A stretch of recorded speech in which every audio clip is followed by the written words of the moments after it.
This is a recording of our August Talking Lymph Live meeting on modern scar therapy. I hope you enjoy it. So I have three videos. I've just divided up the topic into three videos. First of all, we'll talk about the mechanical forces involved in wound healing, because this is something that I'm really interested in. I've got a second short video just talking about MLD and lymphangiogenesis through scars. And then the third one, which is something that I've put together on different types of scar therapies, just so we can have a discussion about scar therapies as well.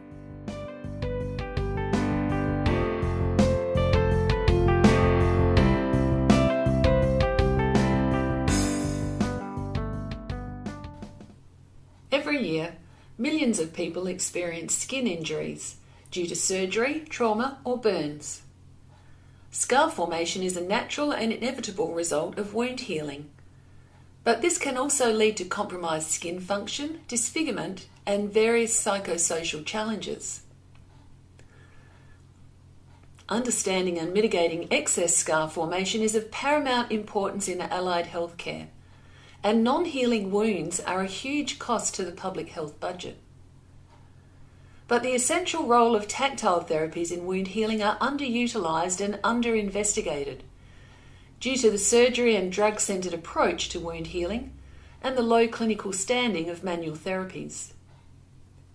By understanding the fascinating relationship between mechanical forces in the tissues and the cellular and molecular factors involved in wound healing, we can truly appreciate how light therapies can help to restore loose connective tissue structure and function and minimise scar formation. Scar formation involves complex chemical and cellular processes occurring in four main stages. Hemostasis is the first stage of healing, where platelets form a clot to prevent further blood loss, and the precursors to collagen formation enter the tissues. Stage 2 is inflammation. This brings in all the necessary immune cells to get rid of any invading microorganisms and organise the cleanup.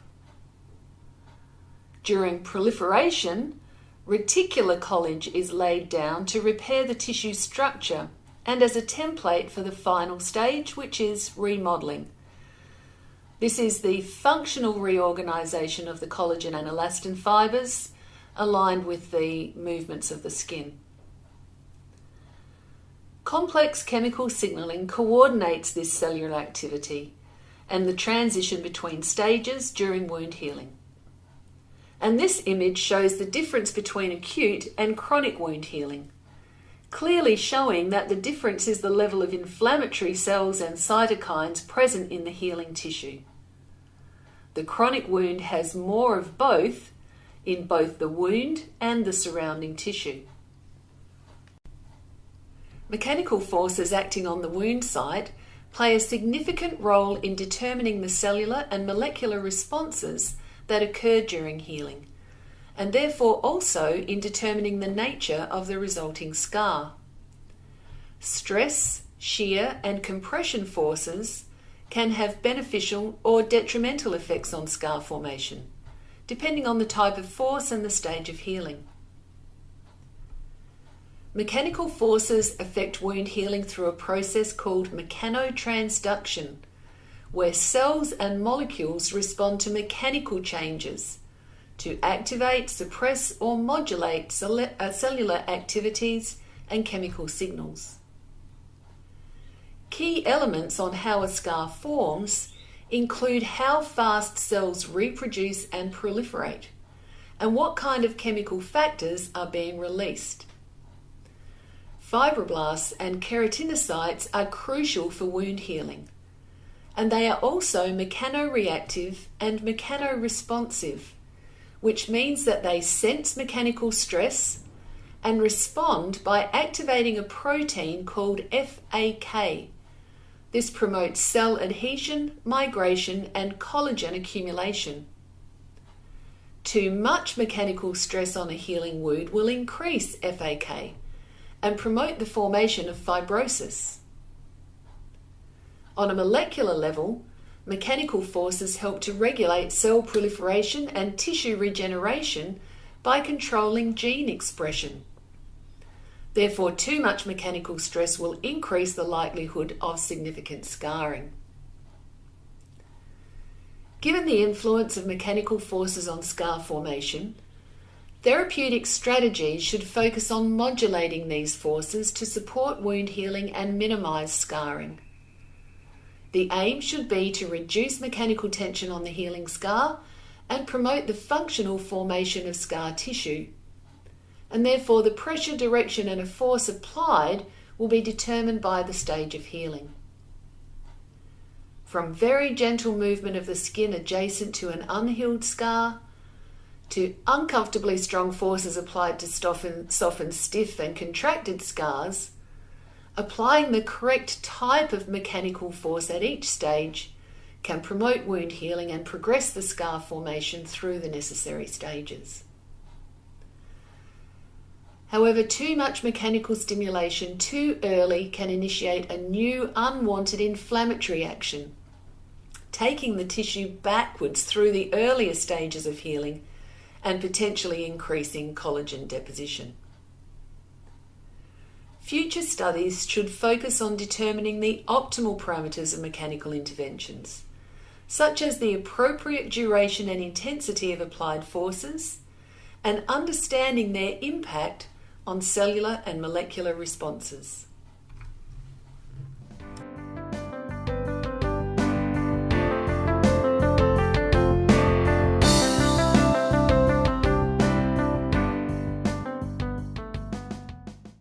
Okay, so that's just a little bit of an overview of how mechanical movements in the tissues are really important for correct wound healing and scar minimization. Is anybody that has not come across this concept of mechanotransduction before? Because it's something I've only just become aware of recently. Mechanotransduction means that it's mechanical movements that actual cells and molecules in the tissue are sensitive to mechanical movements. My next video is not specific necessarily to scar minimization, but just talking about lymphangiogenesis and the growth of new lymph vessels through the scar material.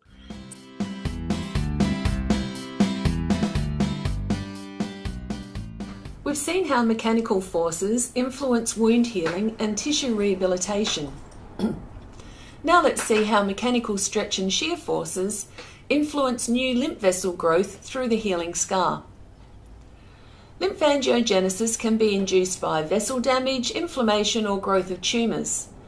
And over the last couple of decades, there's been a lot of focus on identifying the chemical factors, such as vascular endothelial growth factors C and D. And while these have a strong effect on blood capillaries, the effect on the generation of new lymph vessels is much weaker. Rather, lymphangiogenesis occurs along the pre-lymphatic channels in the loose connective tissue, which are formed by mechanical forces during tissue remodeling and by the suction effect of constant lymph pumping. This fascinating relationship between the mechanical forces in the tissues and the flow of fluids towards the lymph vessels during wound healing helps to explain why VEGFs are less effective in the growth of new lymph vessels than in the generation of new blood capillaries. And we'll see that both mechanical forces and lymph flow are intricately involved in restoring the connective tissue structure and function during the inflammation, proliferation, and remodeling stages of scar formation. Even though endothelial cells line all blood and lymph vessels, they exhibit specific variations in their response to stimuli, especially in terms of promoting new vessel formation. In blood vessels, this is mediated by molecular stimuli, such as the concentration of oxygen and carbon dioxide molecules in the surrounding tissue. In lymph vessels, the stimulus is more mechanical, and it's the stress and shear forces in the surrounding tissues, along with the flow of the pre-lymph as it is pulled towards functioning lymph vessels by constant lymph pumping. So functioning lymph vessels act as a mechanical extension of the interstitium, pulling the lymph obligatory load, including circulating proteins, through unlined channels in the reticular network of the loose connective tissue.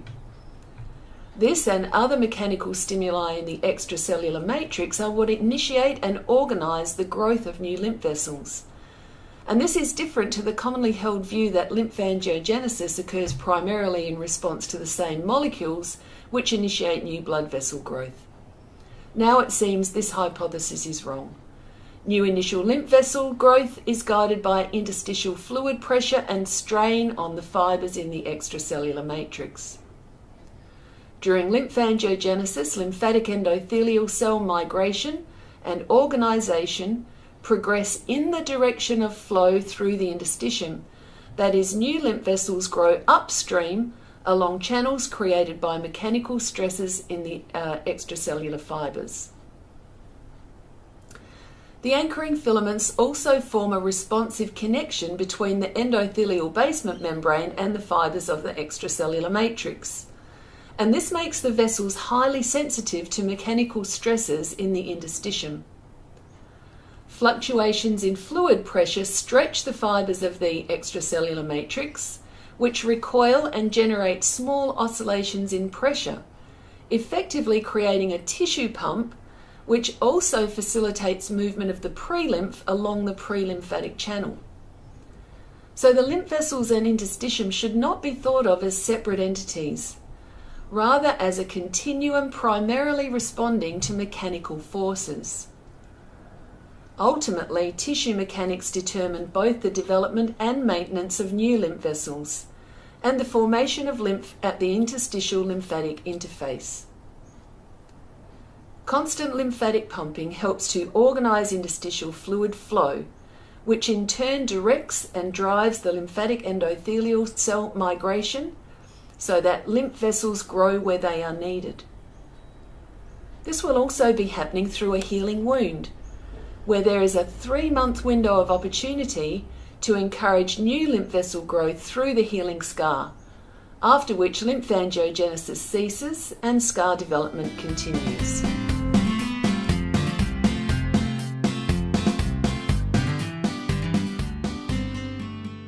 Because it just makes so much sense that moving the tissue in a functional way will help new lymph vessels to grow. If you know, we've been thinking for years that these vascular endothelial growth factors are the main drivers, and there's been a lot of research into using them to try and stimulate new vessel growth when the lymph system gets damaged, but they've never shown to be a really strong stimulus of lymphangiogenesis. So, and it makes sense to me if those growth factors are mostly stimulated by molecules like oxygen and carbon dioxide, that really makes sense that they would be strong drivers of capillary growth, blood capillary growth, because that's what the capillaries are all about, is the oxygen exchange. So they work great for growing new capillaries.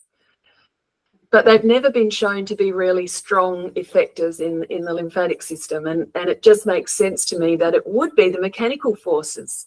It would be the way that the tissue is moving that will generate the way that the fluid flows, and increasing proximal lymph flow so that the lymph system is pumping, and so you're creating those suction forces in the tissues to help pull the fluid through the tissues. That really makes sense to me that would help restore that normal architecture. And then that paper that I was referencing showed that the new endothelial cell growth actually happens upstream to that suction force, to that fluid that's moving into the lymph vessels. So the lymph vessels grow in the direction of where the pre-lymph is coming from.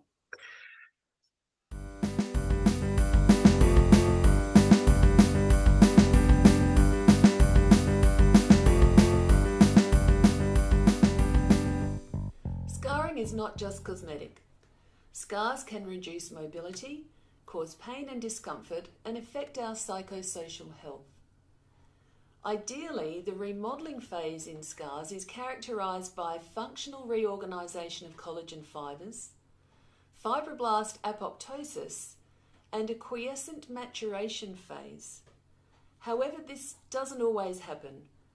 So healed scars can be classified as normotropic, where the wound healing process is self-limiting and results in a pale, flat scar. Hypertropic, where the wound healing process is self-limiting but with excess collagen deposition resulting in a thicker, raised scar, still within the wound margins and often regressing over 6 to 18 months. Mechanobiology, or skin tension, is one of the key drivers of hypertropic scarring. In keloid scars, the fibroblast activity extends beyond the original wound and doesn't have that self-limiting regressive phase. Genetic and ethnic factors influence the molecular signaling pathways that drive fibroblast overactivity, and keloid scars are generally more likely to occur in the skin over the sternum, shoulders and earlobes. The terms hypertropic and keloid are often conflated, but there is a distinct difference in the pathogenesis and resulting scar appearance, and in the success or otherwise of scar minimisation treatments. We can consider scar therapies in 3 categories: topical applications, manual mechanotherapies, and therapies which involve surgery or invasive procedures. Let's begin with topical applications. From covering a new wound with a band-aid to applying mechanical suction devices over non-healing wounds, the natural response to most wounds is to cover them. Topical dressings and devices have a variety of uses, from keeping the wound and surrounding skin clean to delivering bioactive molecules and chemicals into the wound. Silicone sheets and gels work by occluding the skin around the scar, which increases hydration in the stratum corneum. This reduces itching and downregulates some growth factors, thereby reducing collagen deposition. They also provide a protective barrier and reduce mechanical tension at the wound site. Silicone tapes and gels are available over the counter and carry a very low risk of adverse reactions. They can be applied as soon as the wound is closed and should be used for 12 to 24 hours a day for at least 2 or 3 months. The evidence is mixed, with variation mostly due to variation in the user adherence. Topical creams such as retinoids and imiquimod are limited by irritation and mixed outcomes. The retinoids work by speeding up the shedding of dead skin cells, which speeds up skin turnover, and they're commonly used to reduce acne scars or to fade dark skin spots. Side effects include skin dryness or flaking, redness, swelling and blistering, itching, pain and burning sensations. They can also increase pigmentation in people who naturally have more melanin, and users must also be careful about sun exposure during treatment. Tacrolimus is an immunosuppressant which is commonly used to prevent rejection in organ transplants, but can be applied topically in creams or ointments to reduce collagen production. It also reduces angiogenesis and is more effective to prevent hypertropic scars than in reducing formed scars, and it's only available on prescription. Imiquimod cream, brand names Aldara and Zyclara, are used to treat actinic keratoses, those flat scaly growths on the skin due to too much sun exposure, superficial basal cell carcinoma and genital warts. It's another immune response modifier and may be used after keloid excision, but can also cause the skin to peel, crack, weep or blister, and the treatment area may become itchy, painful or feel like burning. Next, we'll have a quick look at surgical procedures and other medical or device-based therapies. Lasers are becoming increasingly available and acceptable as mainstream therapeutic devices, and there are 2 main types that are used. Pulse dye lasers are used to concentrate a beam of light to target and destroy blood vessels in the skin and can be used to reduce redness in rosacea. CO2 lasers are used to precisely destroy damaged scar tissue and stimulate collagen production. They can be used in combination with the pulse dye lasers, which may be give a better outcome than using only one type of laser. Less invasive low-light laser therapy can be used to reduce inflammation, promote blood circulation and collagen formation in new scars, and can reduce the thickness of old scars. However, many treatments may be needed to achieve a visible effect. Cryotherapy uses extreme cold to destroy some of the scar tissue, causing it to blister and eventually fall off. It's generally only used for small scars, and there is a risk of hypopigmentation, and again, outcomes are variable. Microneedling can be useful to improve scar texture and pliability, and is typically used in conjunction with silicone sheets or gels. Evidence for its efficacy is moderate, and several treatments may be needed. Finally, we get to manual therapies, which include compression, scar mobilization, and the application of elastic or inelastic tapes. Low-grade pressure garments can be highly effective in controlling scar remodeling and reducing the overall scar size, and they're used extensively in burns therapy. Compression reduces capillary perfusion pressure and promotes collagen matrix maturation, interrupting the formation of fibrotic tissue and helping to flatten and soften the scar. They usually need to be worn for many months, which can lead to adherence issues. And adherence is also a barrier to using compression garments for isolated or smaller scars. Inelastic paper tapes are used post-surgically to minimize tension at the wound site, reducing the chance of pathological scarring by limiting the mechanical stress on the healing tissue. When used consistently and for prolonged periods, this method will help to improve scar appearance and reduce hypertrophy. But again, user adherence can be an issue. Elastic tapes can be applied at every stage of wound healing to reduce tension from multiple angles and improve circulation and lymph drainage.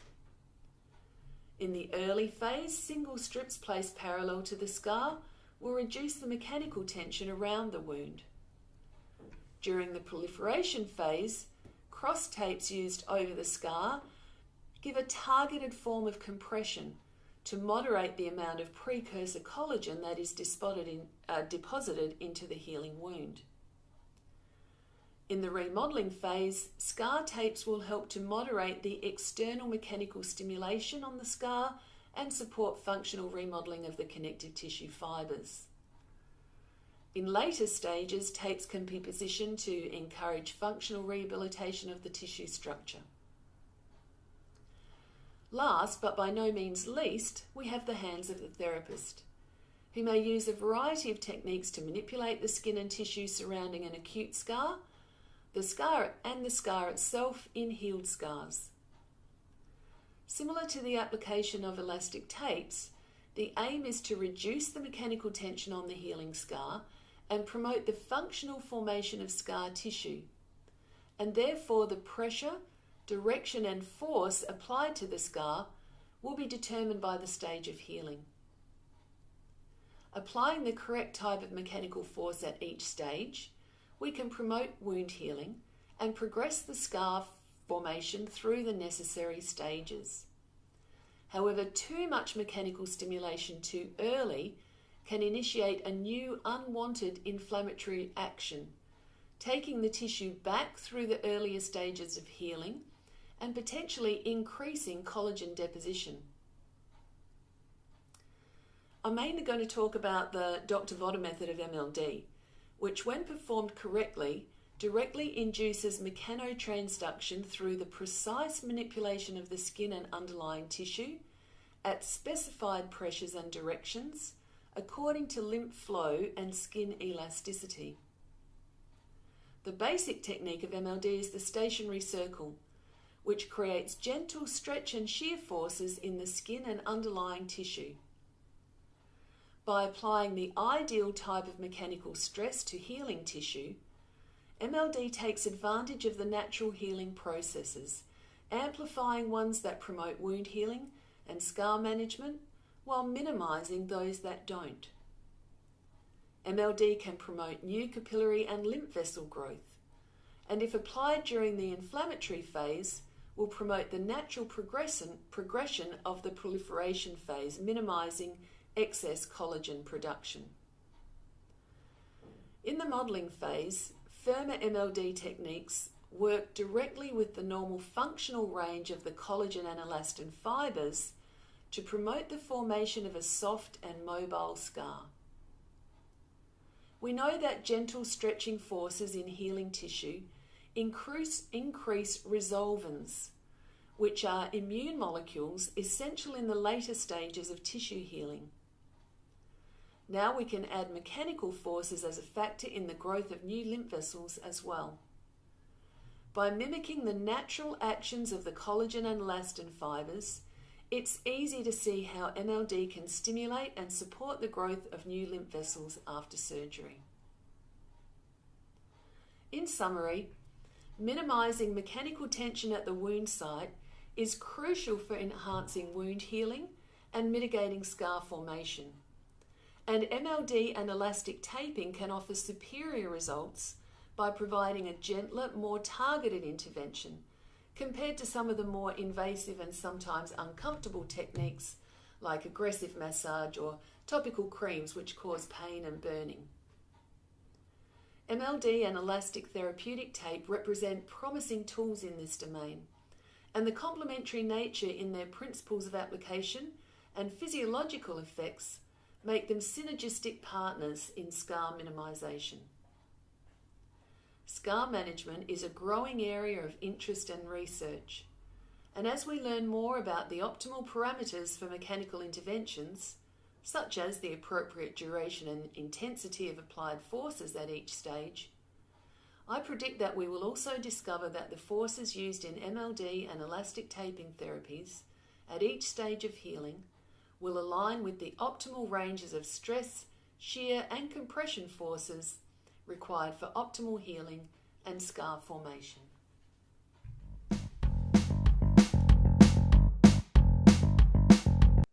So that's where compression really helps to reduce the fluid load in the tissues without reducing tissue nutrition. Does that make sense? Yeah. And so it doesn't have to be strong compression. It just has to be very gentle compression. And again, we can do that with the tape as well. You can, whenever you apply a tape with a bit of stretch, you're applying a bit of compression. That's why we don't want really, we don't want 100% stretch over the scar. That would be too much compression on the scar. You just want a little bit of stretch over the scar because that is going to create a compression force in the tissue around the scar. Yeah.